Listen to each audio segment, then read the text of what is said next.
Ang Ceres Transport ay isang subsidiary ng Yansan Group of Bus Companies, YGBC, ang pinakamalaking conglomerate ng bus sa Pilipinas.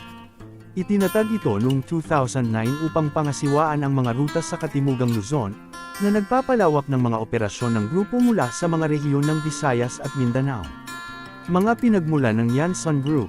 Ang Yansan Group ay itinatag noong 1968 nang yumaong si Ricardo Villanson Sr., at ng kanyang asawang si Olivia Villanson.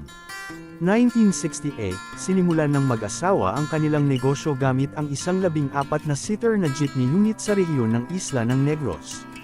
Mga unang taon ng 1970s, nag-iba-iba sila sa isang maliit na linya ng bus na bumibiyahe sa rutang Bacolod-Valladolid-La Carlota, na pinangalanan nitong Ceres Liner, hango sa bunsong kapatid na babae ni Ricardo.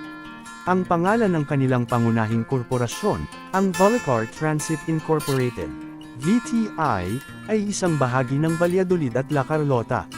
Mabilis na lumago ang kumpanya, kalaunan ay nagsilbi sa buong lalawigan ng Negros noong 1980, at kalaunan ay lumawak sa iba pang mga isla ng Visayas at Mindanao sa pamamagitan ng mga pagkuha ng iba pang mga kumpanya ng bus. Pagbuo ng Ceres Transport. Ang tatak ng Ceres Transport ay unang ginamit upang niba ang mga operasyon na patungong Luzon mula sa mga pangunahing bus ng Ceres Liner na nakabase sa Iloilo. 2007, ang base ng VTI sa Iloilo ang nanguna sa paglalakbay sa pagitan ng lungsod ng Iloilo at Metro Manila sa pamamagitan ng Western Nautical Highway. 2009, kasunod ng tagumpay ng serbisyo ng intermodal, itinatag ng Yansan Group ang Ceres Transport Inc.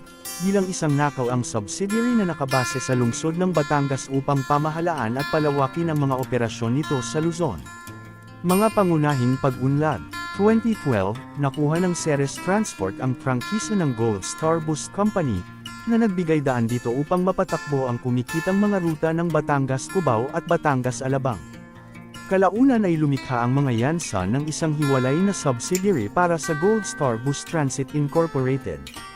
2022, naging laman ng mga balita ang Ceres Transport sa pamamagitan ng paglulunsad ng direktang ruta mula sa Parañaque Integrated Terminal Exchange, PITX, patungong Zamboanga, na naging isa sa ilang mga kumpanyang nag-aalok ng direktang biyahe mula Luzon patungong Mindanao. 2025, hinaharap, nag-anunsyo ang kumpanya ng mga bagong rutang pangmalayuang nagdurugtong sa Cubao, Quezon City, sa mga pangunahing lungsod sa Mindanao tulad ng Cagayan de Oro, Butuan, at General Santos. Sa kasalukuyan, ang Yansan Group ay nagpapatakbo ng mahigit 4,000 bus sa buong Pilipinas, at gumagawa ng sarili nitong mga bus at pyesa.